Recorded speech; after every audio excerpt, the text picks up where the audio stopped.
inovação, performance e design que transformam sua experiência no mar.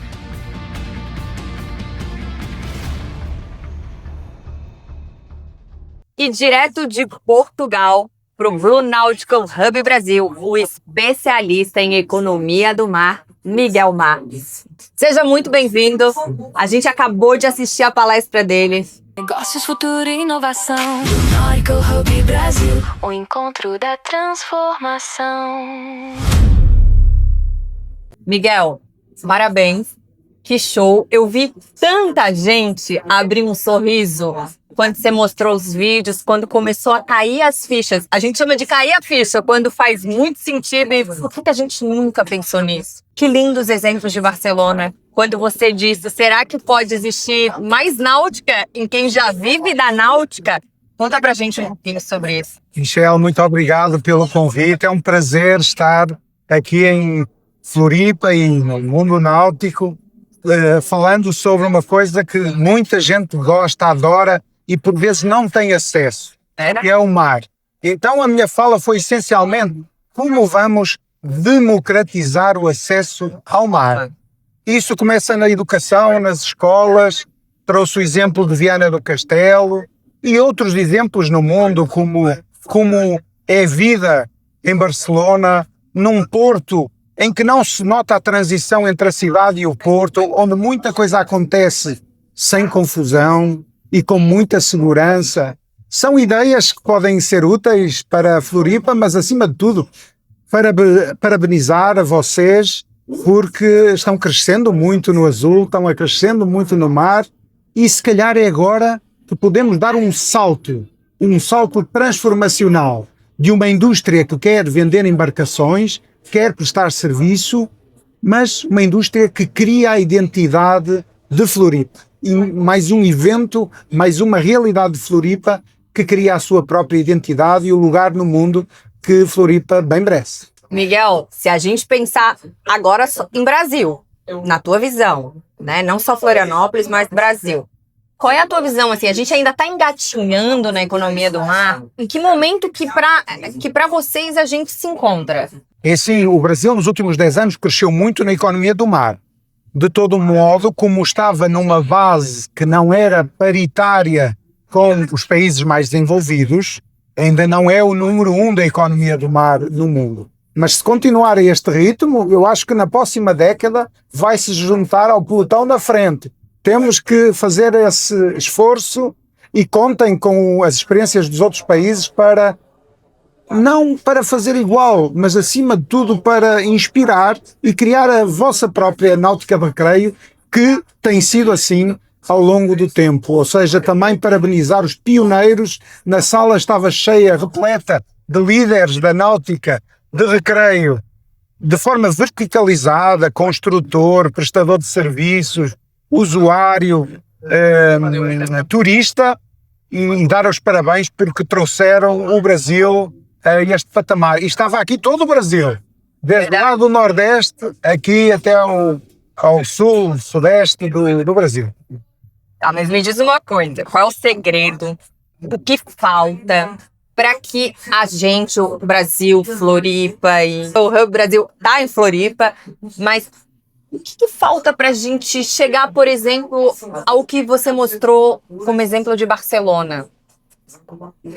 Falta vontade política, falta uma união.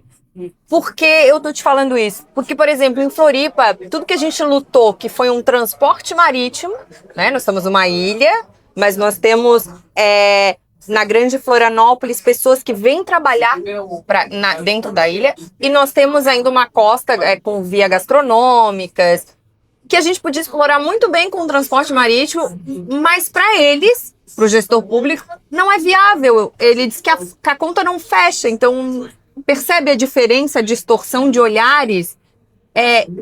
Como mudar isso? De uma forma geral, é preciso permitir o acesso ao mar e à náutica. Permitir o acesso significa criar infraestrutura bem planejada, bem estruturada. Significa reduzir barreiras burocráticas. organizar melhor. Mas para que isso aconteça, é fundamental que, de uma forma geral, as pessoas tenham maior contacto com a água, incluindo o gestor público e o gestor privado. Está na hora das pessoas do mar assumirem a responsabilidade de serem gestoras públicas para terem uma melhor compreensão e tomarem as decisões que sejam melhor para a comunidade, contando com o mar e não que olhando para o mar como um obstáculo. Não sei se ajudei, mas penso... Sim, mas pense que o nosso obstáculo, veja bem, a náutica se tornou para o Brasil uma questão de luxo, né? Náutica foi muito associada ao luxo. Então a gente vem lutando para democratizar o acesso ao mar, justamente mostrando que não é isso, né? Que nós estamos numa grande economia dentro do mar. E que a gente não pode só achar que tudo é luxo, porque a gente, quando pensa em náutica, pensa numa lancha, né? Num iate. E é essa a maior dificuldade, porque a gente está muito tempo trabalhando nisso e isso ainda não é algo sanado. O que nos impressiona na Europa, por exemplo, é que vocês usam o mar, a vez é de quem usa o mar, né? Você vai numa praia, se tem pescadores, se tem barcos, o direito é deles do uso, né? De entrar e sair pela praia, por exemplo. Aqui para nós, não. Né? Se um barco se aproxima da praia, não pode, tipo, sabe? Existe ainda isso pra gente vencer. Aguarda só um pouquinho que a gente vai apresentar para vocês quem estão aqui no Mundo Mar conosco. Pierplus, soluções em plataformas flutuantes modulares. Sanáutica, shopping náutico e serviços especializados. Marina Pier 33, estrutura completa para o navegante. Navalcare, manutenção de embarcações por assinatura. TJG Imports, soluções em produtos diferenciados. Eu daria duas ideias. Primeiro é pôr toda a gente numa mesa falando. Espero que este hub da economia azul ajude a que as pessoas dialoguem, as diferentes entidades, para perceber quais são as barreiras que estão a mais e também entender o outro lado e tentar arranjar alternativas. Quanto à parte da náutica ser um luxo, eu gostaria de referir que eu não vivia nessa altura, mas antes dos portugueses cá chegarem, já havia mundo aqui neste território. Eu diria que os primeiros nautas foram os indígenas usando suas canoas e, portanto, a seguir vieram os pescadores, também com velas e canoas pescando o seu peixe. Portanto, há que revitalizar esse património cultural que o Brasil tem, tão antigo, milenário, eu diria, e com isso vai ver que a democratização acontece. Com certeza. Nossa, olha, a gente está muito feliz de te receber aqui, Miguel. Né? Mas você também é um grande especialista em economia azul. Só explica pra gente, pro público entender, o que é a economia azul. Olha, a economia azul tem que ver com água, sem dúvida. Muito oceano nisso. Mas não só, mares interiores, canais, ilhas, rios até. Eu iria mais longe. Ciclo hidrológico, ou seja, como é que todo esse sistema funciona. Então, aprendendo a natureza, como é que ele funciona, como é que o ser humano se relaciona com essa natureza, tirando partido disso e não abusando disso. Então a economia azul versa sobre criar valor a partir da água, sem degradá-lo. Foi a melhor aula que eu tive sobre economia azul. Miguel, olha, muito obrigada. Espero que a gente possa compartilhar muito mais esses saberes, né? Porque a gente aprendeu muito contigo hoje, mas a gente também quer um dia poder compartilhar de alguma forma também o que a gente aprende aqui com vocês. Você sempre é muito bem-vindo.